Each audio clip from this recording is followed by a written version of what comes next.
आणि भारतीय घटनेचे शिल्पकार परमपूज्य डॉक्टर बाबासाहेब आंबेडकर यांना विनम्र भावे अभिवादन करून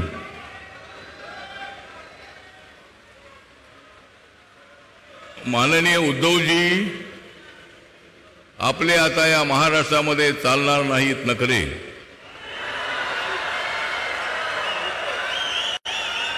उद्धवजी, आता या महाराष्ट्रामध्ये तुमचे चालणार नाहीत नखरे, कारण आमच्या सोबत आलेले आहेत राज ठाकरे.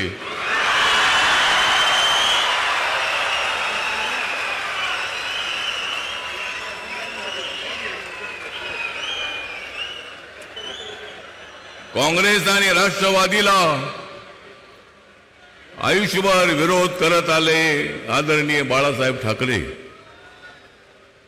काँग्रेस राष्ट्रवादीचा आयुष्यभर विरोध करत आले बाळासाहेब ठाकरे. मग तुम्ही त्यांच्याकडे का गेलात उद्धव ठाकरे?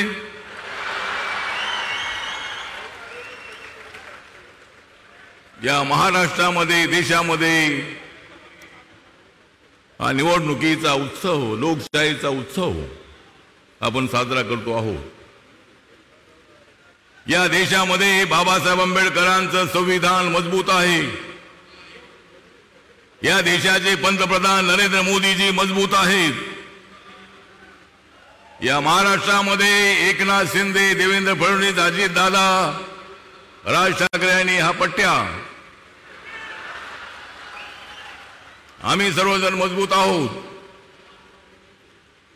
तुम्ही वाटेल ते बोलण्याचा प्रयत्न करत असाल तर बोला. तुम्हाला जे उद्धवजी बोलायचं असेल ते बोला,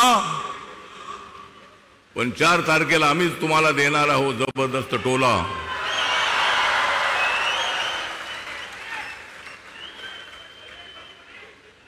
या ठिकाणी आम्ही सर्वजण इथं आलेलो. माननीय नरेंद्र मोदींचं नेतृत्व, विकासाच्या दिशेनं पुढे चाललेलं नेतृत्व आहे. मुंबई सारख्या शहराला ही आमची आर्थिक राजधानी आहे. या मुंबईला भरपूर पैसे नरेंद्र मोदी यांनी दिलेले आहेत. अजूनही मुंबईच्या विकासासाठी हजारो कोटी रुपये मिळणार आहेत.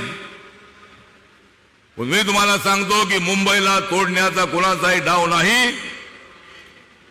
मुंबई महाराष्ट्राची राजधानी आहे. मुंबई महाराष्ट्राची आहे. या मुंबईला कोणी तोडण्याचा प्रयत्न केला तर आम्ही त्यांना सोडून टाकल्याशिवाय राहणार नाही. निवडणुका आल्या की मुंबई ही तोडणार आहे. बाबासाहेब आंबेडकरांचं संविधान धोक्यात आहे. बाबासाहेब आंबेडकरांचं संविधान अजिबात धोक्यात नाही. महाविकास आघाडी वालो, तुम्ही खोक्यात आहात. बाबासाहेब आंबेडकरांचं संविधान कोणी बदलू शकत नाही. कुणाच्या बापाचा बाप आला तरी बाबासाहेबांचं संविधान कोणीच बदलू शकत नाही. पण बाबासाहेब आंबेडकरांचं संविधान बदलणार आहेत अशी अफवा पसरवून दलित समाजामध्ये, बौद्ध समाजामध्ये गैरसमज करण्याचा प्रयत्न चालू आहे. मी बाळासाहेब, आदरणीय बाळासाहेबांना भेटल्यानंतर आम्ही शिवशक्ती भीमशक्तीचा प्रयोग केला. ही शिवशक्ती भीमशक्ती सगळी इकडे आहे. या ठिकाणी शिवशक्ती भीमशक्ती आहे आणि या ठिकाणी महाविकास आघाडी जी आहे, इंडिया आघाडी आहे. मी एवढं सांगतो की नरेंद्र मोदी जी आहेत या देशात घोंगावणारं तुफान. नरेंद्र मोदी जे आहेत या देशामध्ये घोंगावणारं तुफान. पण राहुल गांधी, तुम्ही राजकारणात करत आहात घाण. नरेंद्र मोदीजी वाढवत आहेत बाबासाहेब आंबेडकरांच्या संविधानाची शान. परंतु इंडिया आघाडी वालो बहिरे झालेले आहे तुमचे कान. कारण त्यांचं नाही विकासाकडे ध्यान. मग का होणार नाही त्यांचे बधीर कान? आम्हाला जर वाढवायचा आहे महाराष्ट्राचा मान, आम्हाला वाढवायचा आहे महाराष्ट्राचा मान, जर वेळ आली तर आम्ही शिवरायांसाठी, भीमरायांसाठी देऊ आमची जान.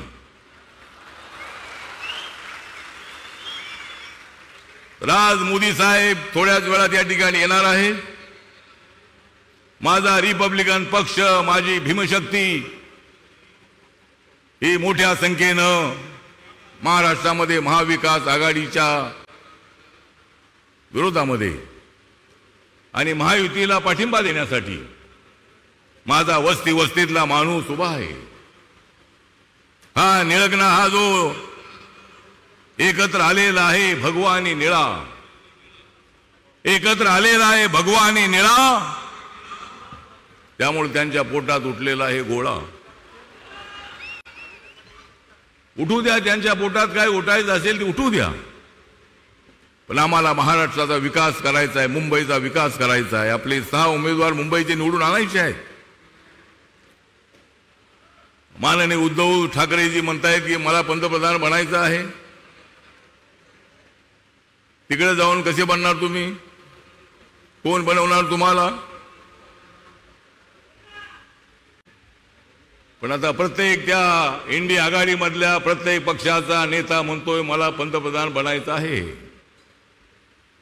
बना, तुम्हाला बनायचं आहे तर बना, पण जोपर्यंत आम्ही आहोत तोपर्यंत तुम्ही अजिबात बनू शकत नाही. मोदी साहेब आहे तोपर्यंत तुम्ही बनू शकत नाही.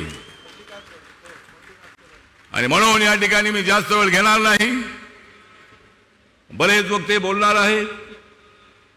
या ठिकाणी रिपब्लिकन पार्टी ऑफ इंडिया हा जो पक्ष आहे, बाबासाहेब आंबेडकरांना मानणारी जी जनता आहे, बाबासाहेब आंबेडकरांचं स्मारक या ठिकाणी होत आहे. या चैत्यभूमीच्या बाजूला 450 फुटाचा बाबासाहेबांचा पुतळा 350 फुटाचा, फाउंडेशन 100 फुटाचं, 1213 कोटी रुपये खर्च करून बाबासाहेब आंबेडकरांचं स्मारक नरेंद्र मोदींच्या प्रयत्नांनी, त्यांच्या सहकार्याने होत आहे.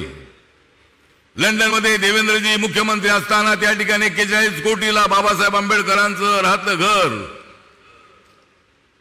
हे त्यांच्या स्मारकासाठी घेतलं. तिथं म्युझियम बनवलेलं आहे. अनेक कामं नरेंद्र मोदींच्या काळामध्ये पूर्ण झाली. नरेंद्र मोदी यांनी 26 नोव्हेंबर हा दिवस संविधान दिवस म्हणून देशामध्ये पाळण्याचा आदेश दिला. हे कधी काँग्रेसला आठवलं नाही. आठवले त्यांच्या सोबत होते त्यावेळेला आठवलं नाही, तर आता काय आठवणार आहे? पण हे म्हणतात संविधान बदलणार, संविधान बदलणार. म्हणून मी आपल्याला एवढंच सांगतो की संविधान अजिबात बदललं जाणार नाही. संविधान जे आहे ते मजबूत करण्याचा प्रयत्न मोदी साहेब करतायत. अनेक वेळेला मोदी साहेबांनी सांगितलेलं आहे की संविधानाला अजिबात हात लागणार नाही. तरी समाजामध्ये गैरसमज करण्याचा प्रयत्न राहुल गांधी यांनी सगळे करतायत.